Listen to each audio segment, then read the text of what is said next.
What's up, you guys? Coach Sarah here. This is my weekly weight loss chat. Today, I want to talk to you about emotional eating. And I'd like to say that this video is going to be similar to all my others, where I'm giving you some tidbit, something to help you with your emotional eating. But this video is going to be slightly different.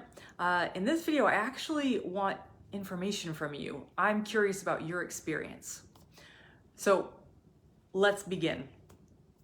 The reason I want to talk about emotional eating is because we get so many clients that come to us, and when we ask what they struggle with, that's what they say. I struggle with emotional eating.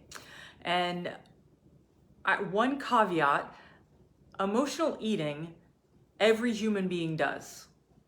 If you are human, you eat for emotional reasons.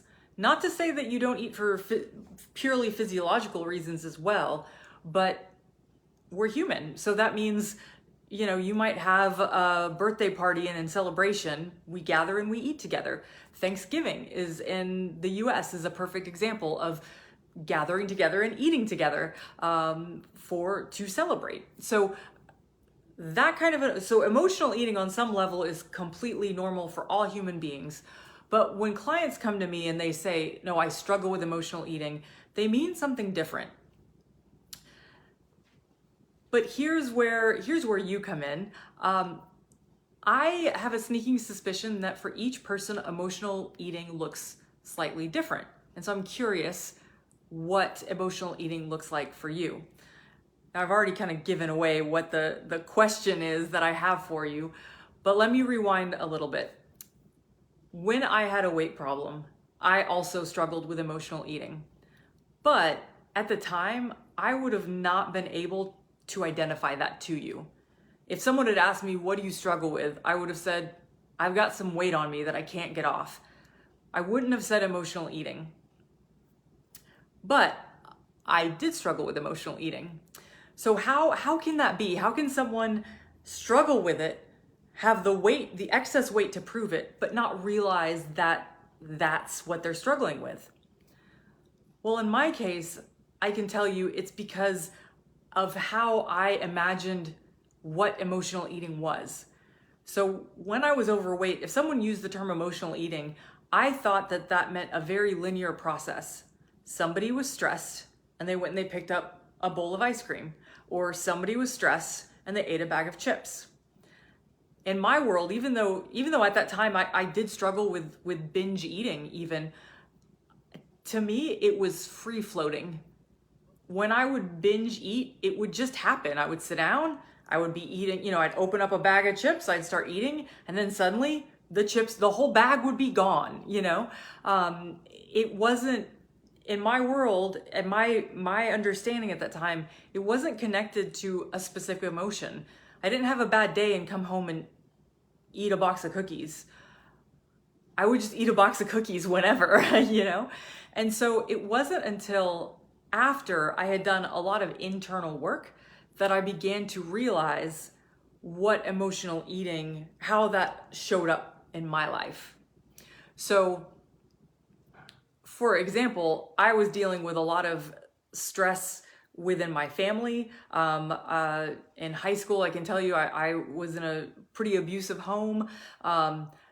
Those things made it so that when I would eat, eating was self-soothing to me, but I didn't even realize it.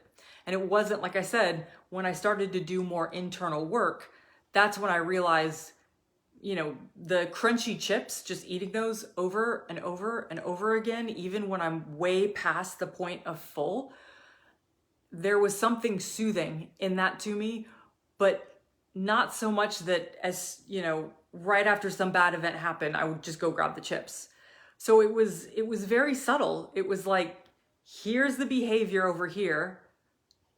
Here, the symptoms obviously is my weight, but what's the cause? Well, the cause was hidden from me. It was like way, way back here. So my question for you then is, what does emotional eating look like for you? Because as I said, I get so many clients that they say like, oh, yep, emotional eating, that's it for me. Does it look like you've had a stressful day and then you sit down and you're like, all right, I need chocolate ice cream because I know that's going to make me feel better?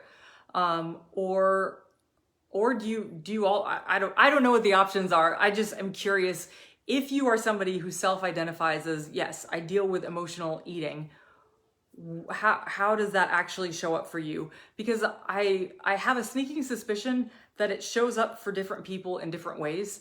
And I'm curious what that looks like. So this might be a vulnerable topic. So if you feel good about commenting below and letting me know what that looks like for you, do so.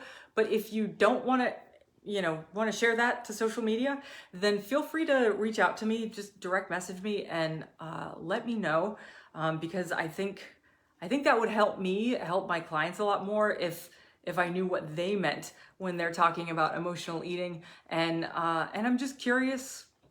I find that when we have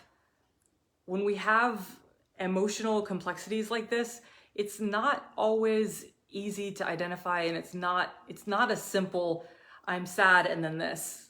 It's much more complex. And so if I can see what everybody is kind of get a feel for what you guys, how you experience it, I think that'll help me quite a bit. So that's it for now. This might be a pretty short video, but that's okay. You probably need a short video. It's the weekend, possibly, when you're watching this. So yeah, reach out, let me know what you think, and we'll talk soon. Bye now.